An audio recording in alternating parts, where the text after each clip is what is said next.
自我實現100日挑戰第97日。今日我好自由實現咯，我有幫同學拎書包。哇，好偉大！我自由實現，我又好乖，我自由實現，我有同媽咪一齊互相互提。仲有我有玩呢部車玩咗30分鐘。哇！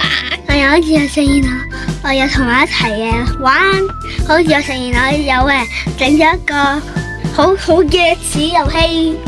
今日我有好早起身準備早餐俾阿仔，準備午餐俾我同阿婆，然之後我有準備好味嘅晚餐，然後有接阿仔送阿仔翻學，接阿仔放學。喺成個過程裏面呢，我有同佢一路玩啦，一路傾偈啦，仲踎低同佢慢慢傾。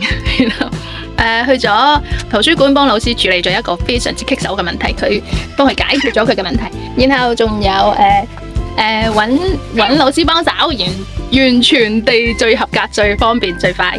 然後見到呢個公仔好犀利。然後仲有